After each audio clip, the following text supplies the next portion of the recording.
પ્રહલાદ, ધ્રુવ આ બધાને બાળપણમાં ભક્તિ લાગી હતી.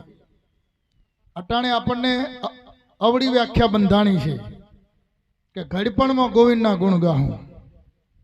જાણ ગાહું, બે છોકરા પરણાવી દઉં, બે દીકરીઓ પરણાવી દઉં, પીડા હાથ કરાવી દઉં, બંગલો બની જાય, એ બની જાય કે છોકરા નોખા થઈ જાય, 25,000 પણ પાછી જાય, 4 લાખ પોસ્ટમાં પાછી જાય, આ બધું પાછી જાય, ડોહા ખાટલામાં પાછી જાય. ઉંમર તો વાટ જોવે જ નહીં. અને પછી ઉંમર થઈ જાય, પૂરું થઈ જાય, શેરડીના હોઠામથી રહ કાઢ લીધો હોય, પછી સોતરોનું કોઈ ધણી થતું, એટલે શેટ્ટા વાળામાં ખાટલો ઢાળ્યો હોય, તૂટી ગયેલી ખાટલી, બાજુમાં પાણીની માટલી, દવાની બાટલી, અને વાર લાગે. અને પડ્યા પડ્યા આમ ધોળિયા જેવો ખાટલો થઈ ગયો હોય, ગોદડા હુંહરા પગ નીકળી ગયા હોય, બીડીઓ પીપીને ફોટો પાડ્યો હોય, હે અડી રહ્યા હોય ભય. અને છોકરો ઓય આવો, છોકરો ચમ મારી પાસે આવતા નહીં. છોકરા કે આબા જેવું હતું તાણે છૂટી લાકડીઓ તોડતા, બોલાય નહોતા થતા, કોઈક સલાહ માગતા તો ઓહે થતા લાકડી લઈને, હવે હું આવે તમારી પાસે. અને કથામાં દવાની ઈચ્છા થાય તો પગ ના પાડે, સારું વાંચવાની ઈચ્છા થાય તો આંખો ના પાડે, દાંત ના પાડે, બધા શરીરના અંગો હડતાલ ઉપર ઉતરે. અને વૃદ્ધા પણ ઘડપણમાં બુદ્ધિ ઘણી હોય, પણ શરીરના અંગો તમને સહકાર આપે નહીં. એટલે કીધું રામ ભજી લે પ્રાણિયા, પછી ભજાએ કાયા થઈ જાય જર્જરી, પછી બેઠું નહીં રહેવાય. મંદિરે જવાની ઈચ્છા થાય, કથા સાંભળવાની ઈચ્છા થાય, સારું ખાવાની ઈચ્છા થાય, પણ શરીરના અંગો એમ કહેતા હતા કે જેદી અમે તમારા પક્ષમાં હતા એ દાડો તારે ખપો વસ્યું હતી, તારી જુવાનીનું જોર ઝાલ્યું રહેતું નહોતું, હવે હું મેળ પડે. પછી ખમાય નહીં એટલે ખાટલામાં પડ્યો કે હરી મારી દોયડી તોણી લે પ્રભુ, હે રામ હે હરી મારી દોયડી તોણી લે પ્રભુ. ભગવાન કે તોણી તોણી ચેટલી તોણું મૂર્ખા, ઉપર ફેલના ફેલના પડ્યા છે દોયડીઓના. હવે તારા કટકા હળી ગયેલા શું કોમમાં આવું કહો, આનું કોઈ મેળ પડે નહીં. હવે તું તારા ભોગવ. અને પછી છેલ્લી ઘડીએ જમ લેવા આવે અને ભગવાનને એમ કહેતો હોય, અંસા રાજા મારી આટલી વિનંતી સાંભળો. અંસા રાજા કે 60 વર્ષ 70 વર્ષ 75 80 તને હાલ્યા તો એ તને બધોય ટાઈમ મળ્યો, પણ મારી યારે કોઈ દી વાત કરવાનો ટાઈમ ન મળ્યો. છેલ્લી ઘડી તો ઉઘરણિયા પાછા નહીં દાતા.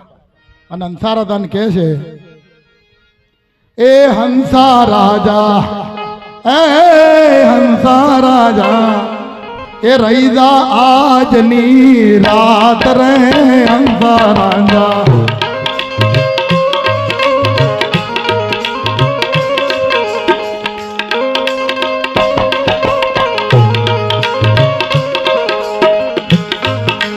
હંસા રાજા, હંસા રાજા, એ રહી જા આજની રાત રે કરવી મારે, એ કરવી રે મારે, એ કરવી મારે, કરવી મારે, એ દિલના તણી જોને વાત રે કરવી મારે, અરર કરવી મારે, કરવી મારે, એ મનડા તણી જન વાત રે હંસા રાજા.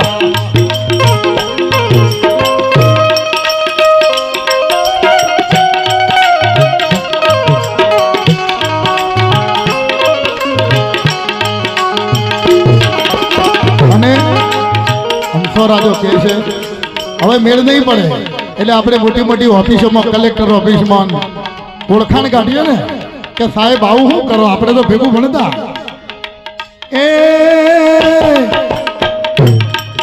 એ હાથે દોનું ભણતા ને હાથે દોનું રમતા,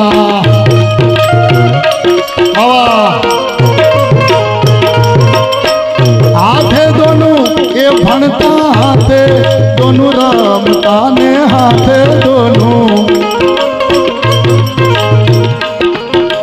હાથે દોનું એ ભજનિયા જોને કરતા રે હાથે દોનું. કોકના લમણા ફોડી નાખ્યો.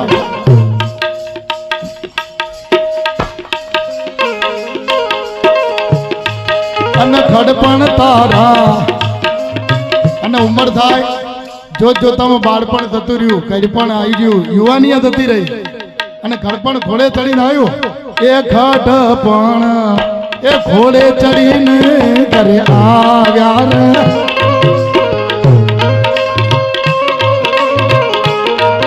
એ ઘડપણ ઘોડે ચડીને ઘરે આવ્યા રે.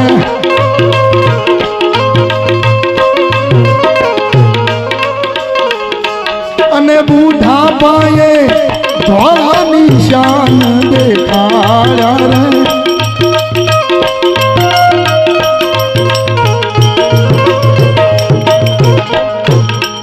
અને બુઢા પાયે એ બુઢા પાયે ધોળા નિશાન દેખાયા રે.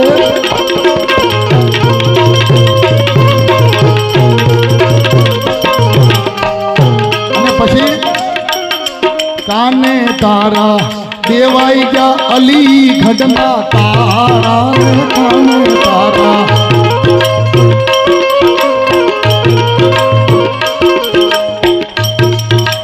આખડીઓના ઓછા થઈ ગયા અજવાળા રે. આખડીઓના ભાવદાર આખડીઓના ઓછા થઈ ગયા અજવાળા રે.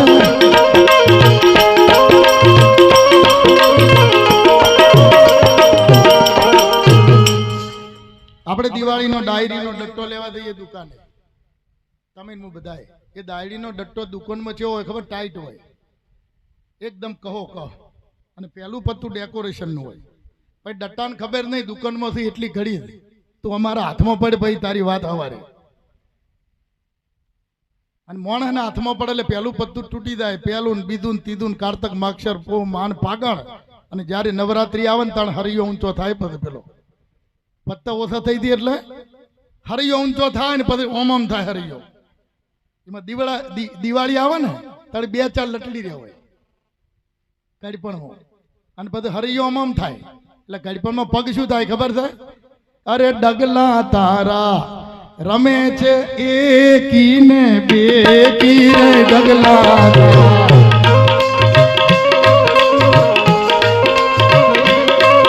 એ ડગલા રે તારો રે ડગલા તારા.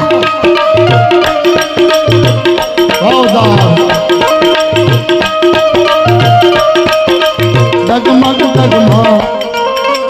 અને આ ડોકી કડપણમાં પછી અનમુક તો ગુજરી જાય એટલે બોથોન તો મોમ થાય કે મેં આખી જિંદગી નોમ લીધું નહીં, તમે શું કહી લ્યો એમ કે. એ ડગમગ ડોલે ડાપણ ડાયા તારી ડોકી રે. ડગમગ ડોલે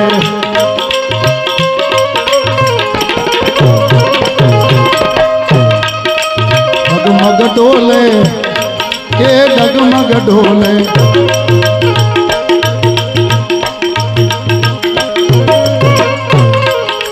ડગમગ ડોલે એ ડાપણ ડાયા તારી ડોકી રે. તોય ન લીધો અને છતાંય તોય ન લીધો એ તોય ન લીધો રામ ભગવાનનું નામ રે. તોય ન લીધો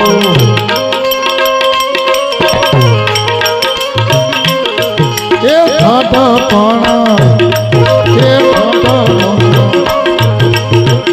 ઘોડે ચડી કરે આવ્યા રે.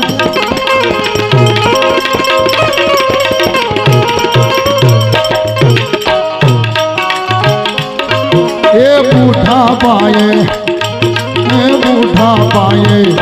ધોળા નિશાન દેખાડે રે. બુઢા પાયે માણસનો જન્મ થાય ને એટલે કોઈ દાડો કોઈ માણસ જન્મ તારીખ લખાવા જતો નહીં. પંચાયતમાં મારો જન્મ થયો કોણ જાય ઘરના, અને ગુજરી જાય એટલે મૃત્યુ તારીખ લખાવા જઈ શકતા. આ 2 તારીખો કોકના હાથમાં છે. જન્મની તારીખ આપણા હાથમાં નથી અને મૃત્યુની 2 તારીખો કોકના હાથમાં છે. છતાં હાથ ઘડી ઘડી થાતી જતો રહેકો. સમજેલા હોય તો એને ગુરુ કરાય તો હોય જતો રહે. બે તારીખો મુદ્દાની આપણા હાથમાં જ નહીં, કોકના હાથમાં છે. અને જન્મે તાણે માણસ એટલે એને મા બાપ કે છોકરો મારો, લગ્ન થાય એટલે એની પત્ની કે પતિ મારો, છોકરા થાય એટલે કે બાપ મારો, પછી કે વેવાઈ મારો, છોકરો ને વહુ કે હારો, છોકરો ને છોકરા કે દાદો. તો કનો છે જ ખબર નહીં આખી જિંદગી. સ્ટેશન બદલતો જ થાય, બોલો આપણે આપણા નહીં. અને માણસ જન્મે એટલે નામ વગરનો જન્મે, કોઈનું નામ લઈને આવતો નહીં. નામ વગરનો જન્મે એટલે અનામી, પછી પાડીએ નામ એટલે બન્યો નામી. પેલો અનામી, પેલા અનામી, પછી નામી બન્યો, અને છેલ્લે પાસે ગુજરી જાય એટલે શું બંધાય? ન નામી, પાછો નામ વગરનો. નામ વગરનો હતો, નામ વગરનો જાય, વચ્ચેનું નામ છે. અને પછી 5 તત્વ ને 3 ગુણ, 5 તત્વ 3 ગુણ, 5 ને 3 8, અને 8 નો બન્યો 8 8. અને જીવાત્મા નીકળી જાય એટલે પછી ઠાઠ માથે આની બંધાય.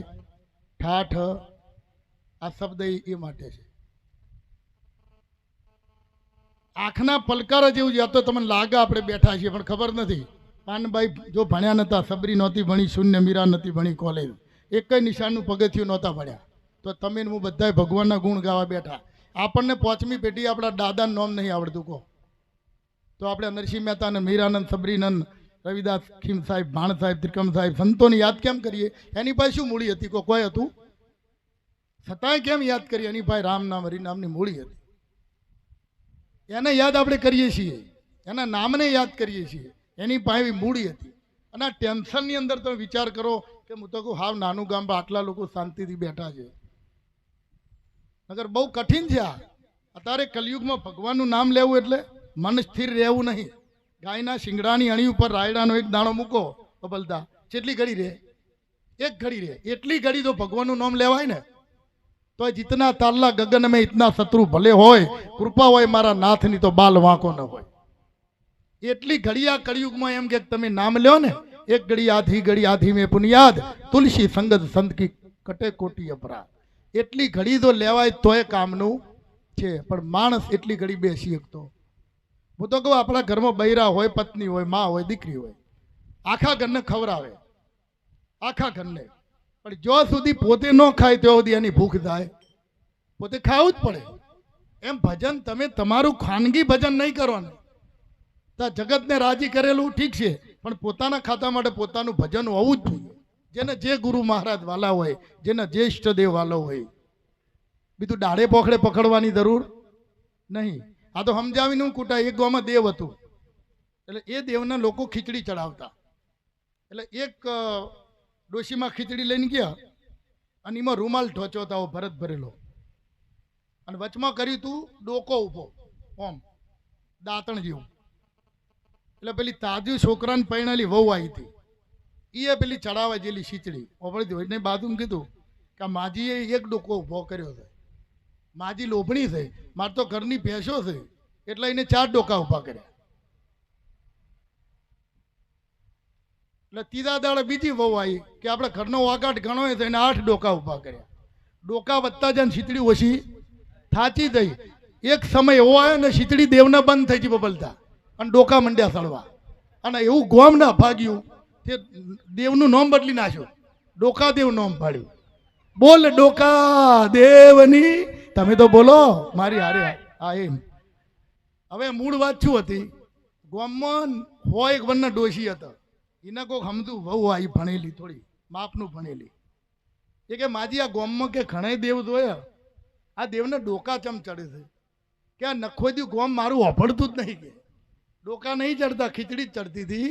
પણ એ ખીચડીમાં ઘી વાળી ખીચડી હતી, એટલે ઘી ઉપર રૂમાલ ઢોચો એટલે ચોપડો થાય.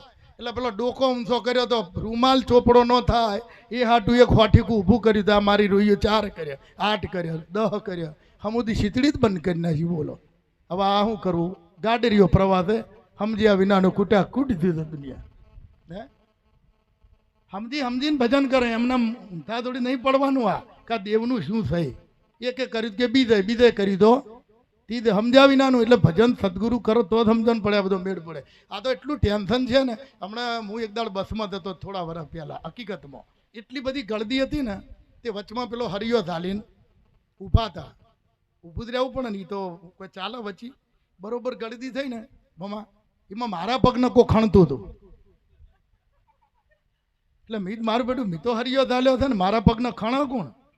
એટલે બાજુ મેં કીધું એ શું કરો તમે? મને કે ખણું છું. પણ કીધું તું મારો પગ છે યાર. મને કે ગળદી મારો દળતો નહીં. એટલે એવું કહે ને ઘડીક વાર તો સારું લાગ્યું આપણને. પછી એવું મેં કીધું એ ભલા મને મારો પગ છે તારો ધડક ના દળે. પછી મને કે સાચું કે 15 મિનિટથી કહું છું આ ખણીચમ નહીં મળતી પણ સીધ મટે. બોલો હારા ગળદીમ કના બહુ સમજવા જો હસવા જેવું તો છે જ પણ જીવનમાં ટેન્શનમાં આવા ડખા થાય લ્યો હવે હું એવું ભજન કરવા. હકીકતમાં આ તો તમે હારા કેટલા દોધ કાઢો છો. અમુક જગ્યાએ અમે મહેનત કરીએ ને કોઈ હે જ ને હસી જ ના કે એટલો બધો ટેન્શનમાં હોય ને કે અમે શું કહીએ સમજાતું જ ના હોય. પણ નાવા બેહન બાથરૂમમાં એકલો ઘેર દે પછી ના શું આવે. કારણ કે અનુભવીને એટલું આનંદમાં ભજવા પરિબ્રહ્મને બીજું કાંઈ ન રહેવું. રોજ મોજ કરવી. રાતી ઊંઘો કે જાગો અજવાળું હવારે થાય. જાગે એટલે વહેલો સૂરજ ના ઉગે. હું જ જાઉં ખાઈ પીને. બધી લોનો ઉપાડી લીધી હોય ને હપ્તાવાળા હરિયો કાઢે ને તોય જલસા કરવા ખાઈ પીને. એક દણે શિયાળામાં શેટર લીધું. એટલે અમે કીધું પૈસા નતું લીધું. મને કે ઉધાર લીધું. કીધું ઉધાર લેવાય? મને કે ઢાઢ માઈ નાખે ઉઘરણીયા થોડા માઈ નાખે. આને કોઠાવું જ કહેવાય એમ. એટલે ગમે થી વાણી મળે આપણે આગળનો દોર હવે રમેશભાઈ ઠાકોરને તાળીથી વધાવીએ. અમારા બધાના મિત્ર છે એટલે વિનંતી કરું આવી એને સરસ મજાની સંતવાણી કરે પછી આપણે આગળ દોર ચાલુ કરીશું.